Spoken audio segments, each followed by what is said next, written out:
These are particles of radioactive fallout.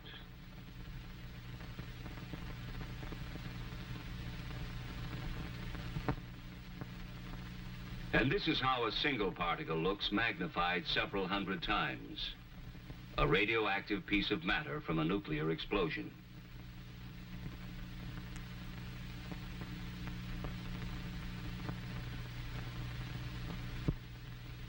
These few particles can't do us any significant harm. But should there be a nuclear attack, many billions of them would fall from the sky and settle to Earth, releasing radiation that could cause sickness or death in the area where they fall.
To begin with, it may be surprising to know that radiation is something we live with every day.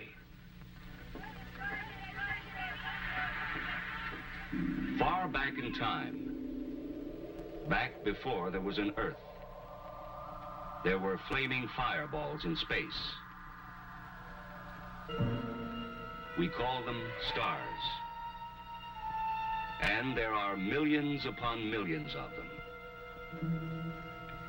Each star, like our own sun, is a raging nuclear furnace that shoots out showers of particles too tiny to be matter as we conceive it, along with invisible forces that we call radiation. This radiation and these particles travel through space at fantastic speeds until they strike some other matter which may make new flares of radioactivity. They strike wandering asteroids, moons, and planets such as our own. Everything in space, Earth included, receives this radiation. Skies partly cloudy this afternoon, clearing but...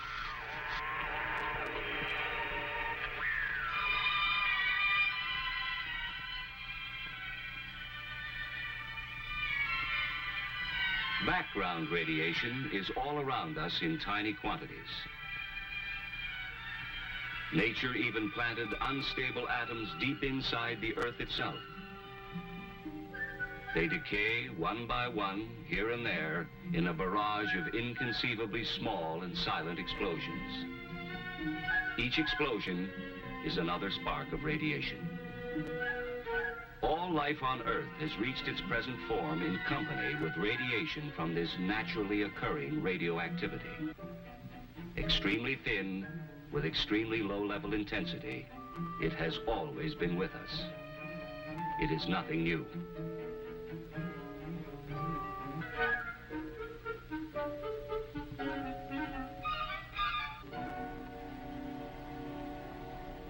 We don't worry about the small amounts of natural background radiation. But to safely handle larger amounts, we must keep our distance and shield ourselves. For as as the amounts increase, so do the dangers. The amount of energy generated by a nuclear explosion is enormous. Near the crater area, there is almost total destruction from blast and heat. And now, large amounts of pulverized debris and molten earth are pulled up into the mushroom cloud. This is where radioactive fallout is formed. The radioactive atoms produced in the explosion join with the particles of earth and debris. The mushroom-shaped cloud forms and climbs higher. It now contains billions of highly radioactive particles of matter that we call fallout. The strong winds of the upper altitudes go to work on the cloud, blowing it off in one or more directions. Gravity tugs on the particles. The larger and heavier ones sink toward the ground, while the lighter particles continue to drift with the wind. Some of the lightest particles remain suspended in the upper atmosphere. As time passes, their radioactivity grows weaker, so that the longer they remain aloft, the less dangerous they are. But the heavier particles, spread by high-altitude winds, fall to the ground within 24 hours. Several miles from the explosion, they are about the size of table salt or fine sand. These are the most dangerous, because they carry the greatest number of radioactive atoms and so emit the largest amount of nuclear radiation. Which brings us to an all-important fact. Deadly as radiation can be. And this gives us an invaluable ally: time. Suppose a nuclear explosion takes place at 12 noon. By 1 o'clock, the total force of the residual radiation is at a high level. By 7 o'clock, it's down to 1/10. In 2 days, although still dangerous, it's only 1/100th. But in 2 weeks, it's only 1/1,000th. With this decay rate in mind, consider radioactive fallout conditions which might confront us after a massive attack. Within an hour, fallout would be a serious problem in the vicinity of explosions which occur on or near the ground. By 7 hours after the attack, the fallout area covers more and more of the country as the prevailing winds expand the fallout in a downwind pattern. 24 hours. 48 hours. Without shelter, millions would face death. A few days later, those who have taken shelter will survive. In many areas, people can even leave shelter for brief periods of time to carry out important tasks. Within 2 weeks, most people can leave their shelters for longer periods as the radioactivity decays to lower levels. The lesson is obvious. We must shield ourselves from radiation through the dangerous period.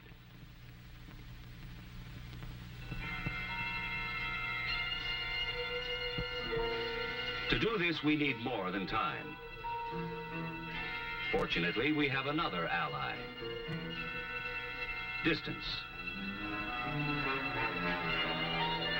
The greater our distance from the fallout particles, the less radiation we receive.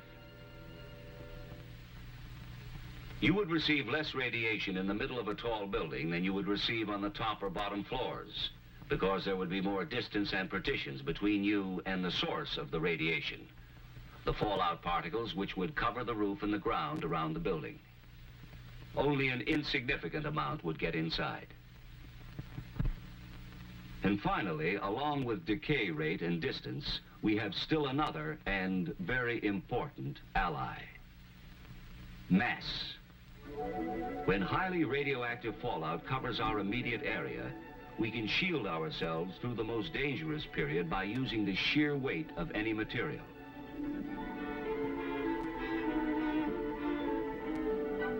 But the protecting material must be heavy.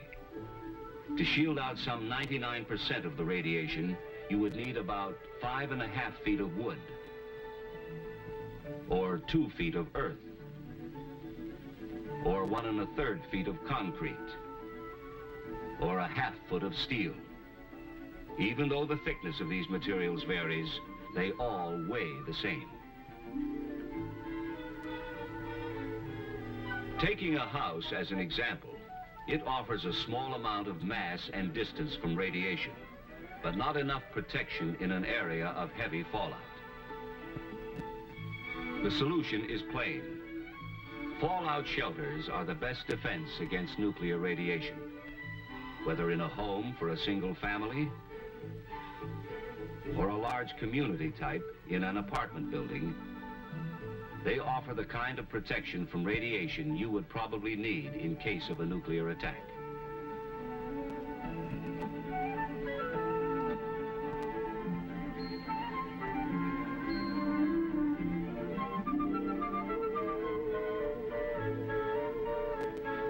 But the best shelter would be worthless unless it was used.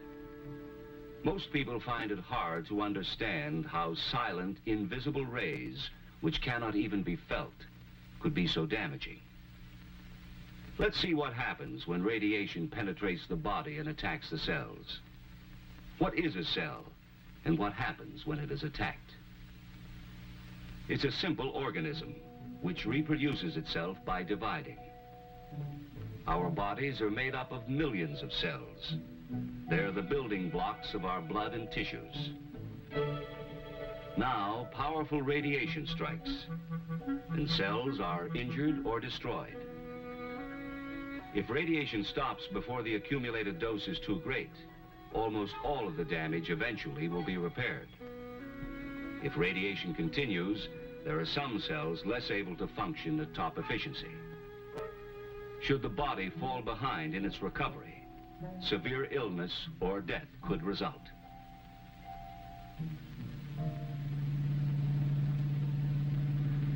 The key then is the amount, the total dose of radiation received. We measure radiation the same way speed is measured by a speedometer. Only instead of a speedometer, we have a rate meter. And instead of miles per hour, we measure the rate in Roentgens per hour. We need another device called a dosimeter to record how much radiation a person has accumulated over a period of time. In the same way we record accumulated distance in miles, the dosimeter records accumulated dose in Roentgens.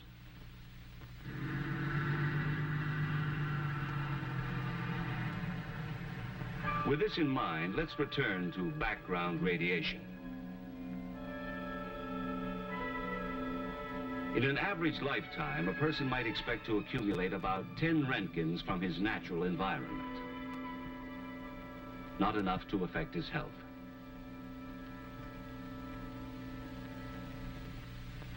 This same healthy person would need medical care if he received more than 200 Roentgens within a few days. 300 Roentgens in the same period would cause severe radiation sickness or possibly death. And as we go beyond 300 Roentgens, the danger of death increases rapidly. So now we see why shelter is vital. The difference between accumulating a large dose because of little or no shielding and a small dose because of adequate shielding is the difference between death and life. No clothing, of course, could possibly provide enough shielding. However, if you were to be in the open during fallout conditions, clothing would keep the particles from touching your skin. There is no such thing as a fallout suit, but ordinary clothing would help until you could reach the safety of a shelter. Then the fallout particles can be brushed off and outer clothing removed. If fallout settles on your food, the food itself is not harmed, since radiation damages only living tissue. And you can easily decontaminate it using almost the same methods you use in everyday food preparation. Actually, even if you accidentally swallowed some fallout particles, it wouldn't kill you. The effects, if any, probably wouldn't show up for years. Still, since there is a possibility of long-term effects, such as shortened lifespan, cancer, or hereditary damage, it's wise to remove the radioactive particles by simply washing, wiping, or peeling. But it's vital to remember this: neither water nor chemicals can destroy radioactivity. The fallout particles can only be moved or washed away. Only time can reduce their potency. And what of water? Well, here again, the same rules apply. If necessary, you could drink water containing fallout particles without worry or immediate harm. But chances are you wouldn't have to for long, for water helps to wash itself through the natural processes of sedimentation and filtration. And swiftly moving rivers like this would carry most fallout particles downstream.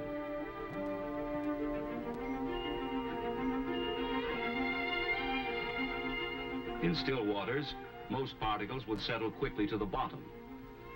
Others might remain suspended in the water for a long time, while a small percent of the radioactivity would dissolve.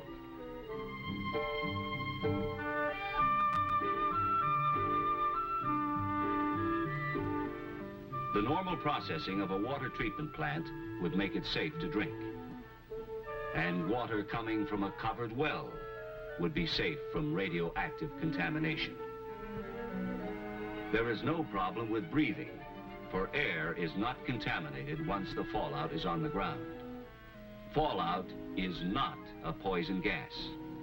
If ventilation is needed in a shelter, a simple inverted U-fitting on a ventilating pipe would keep fallout particles from entering the pipe and getting inside.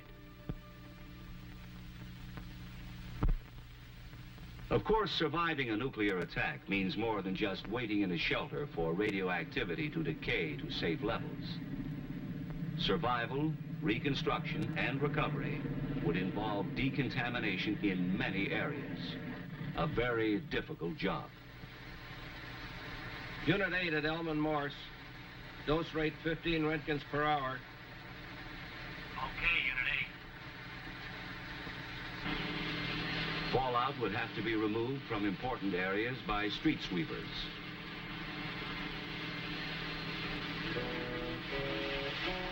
And the remaining particles could be flushed out of the way.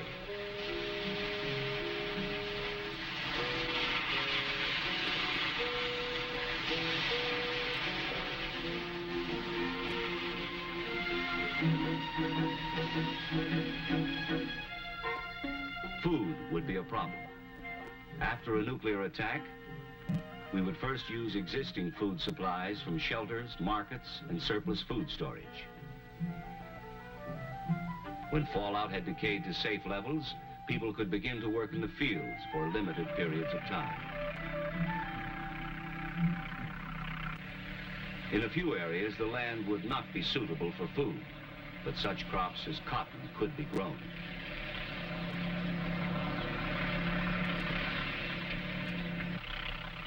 Crops for human consumption would be grown in areas that had received the least fallout.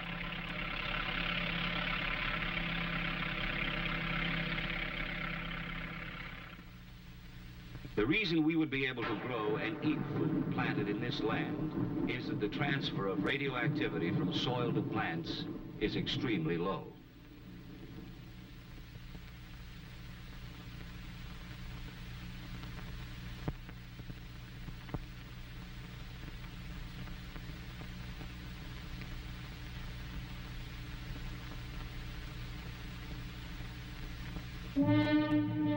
And so, if nuclear attack should ever come, in spite of every effort to avoid it, we must be able to survive and rebuild for the future. But survival can only come through knowledge. The basic facts we must all know are relatively simple. First, there is nothing new about radiation. It has always been with us. What is new is the vast amount we would be exposed to as a result of nuclear explosions. Much of this danger would come to us in the form of fallout. But we are not without personal weapons or defense. One of these is time. Radiation decays, and so we would not have to take maximum precautions indefinitely. Another defense is distance. Radiating particles 50 feet away, for instance, would not affect us as much as particles a few feet away. And our third defense is mass. Any material with enough weight will keep the penetrating rays from hurting us. The greater the weight of the material between us and the particles, the safer we would be. The best way we can use all three weapons of defense is with an adequate shelter, thick enough to shield off a good part of the radiation until it has decayed to safer levels. When radiation attacks, the cells of our body are damaged. Most of them can repair themselves if the total dose over a period of time is not too high. Even though the rays penetrate our bodies, causing damage, they do not infect us and make us, or anything else, radioactive.